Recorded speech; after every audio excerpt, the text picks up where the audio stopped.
Hello dear NEET aspirants 2025, 26, 27 onwards। आते हैं अगले क्वेश्चन की बाल की खाल निकालने कि वाकई में डिफिकल्ट था कि नहीं था। देखो क्वेश्चन को एक नजर में देखो ना, सबको समझ में आता है कि डायमेंशनल एनालिसिस का क्वेश्चन है। और जब बात डायमेंशनल एनालिसिस की आती तो हमें कोई थियरी से मतलब नहीं होता है कि वो एक्चुअली कौन से टॉपिक पे पूछा गया है, कितनी डिफिकल्ट लैंग्वेज दी गई है।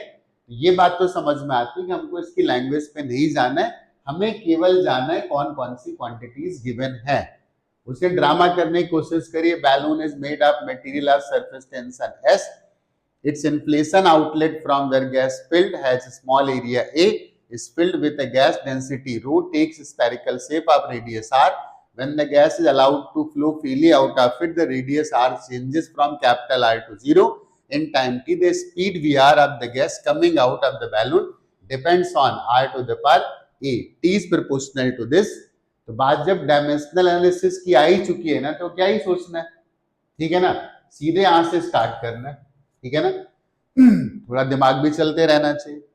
अब यहाँ पे दिमाग, ये टी को तो उसने टाइम दे दिया, तो इस साइड पर कोई भी फंडामेंटल क्वांटिटी टाइम के अलावा है नहीं, मास भी नहीं है, लेंथ भी नहीं, और शायद तीन ही क्वांटिटीज यहाँ पे यूज हो रही।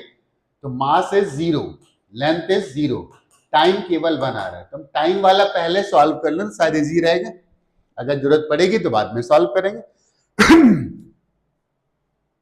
राइट साइड पर तो उसने एक अपॉर्चुनिटी दे दी, क्या इसके पास टाइम है नहीं, इसके पास टाइम है नहीं, इसके पास काफी बिजी रेगुलर हो, इसके पास भी टाइम नहीं, टाइम केवल सरफेस टेंशन के पास है। ओके, तो surface tension is M T minus two the power alpha. बाकी तुम्हें कहीं टाइम मिलने वाला है नहीं, तो सीधे लिख दो -2 alpha equal to 1 and this is alpha equal to -12। Alpha की वैल्यू -12 आ गई, तो मैं अल्फा -12 यहां पर है, दो ऑप्शन तो मैं पहले उड़ा देता हूं, ठीक है ना। अब देखते हैं कौन सा सिंपली सॉल्व किया जा सकता है। ओके, तो कोई दूसरी क्वांटिटी सर्च करते हैं जो सिंपली सॉल्व की जा सकती है। हम लोगों ने टाइम तो एक्चुअली कैलकुलेट कर लिया ना। अब इसमें मास था और टाइम था, और इसमें मास है और लेंथ है, और इन दोनों में कहीं मास नहीं, ना रेडियस में मास है ना एरिया में। तो एस के पास कितना मास था, 1 था, तो प्लस अल्फा, और रो के पास भी कितना था, 1 मास था, प्लस गामा, और लेफ्ट साइड पर कोई मास था नहीं, तो सीधे इसको भी लिख दो alpha plus gamma equal to 1, then alpha is equal to 1 minus, एक मिनट, 1 लिखना है कि 0 लिखना है, मास था नहीं, 0 लिखना है, तो alpha is equal to minus gamma, या gamma equal to minus alpha, और अल्फा -12 था तो गामा की वैल्यू +12 आ गई, तो अल्फा -12 था,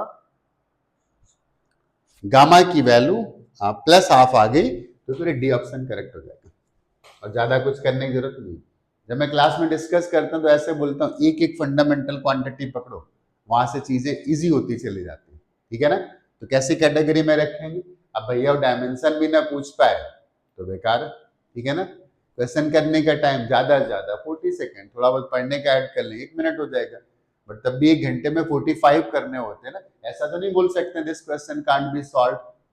इवन अगर तुम्हारा दिमाग नहीं भी चलता ना, तो भी सब सॉल्व कर दे तो भी आंसर आ जाता है।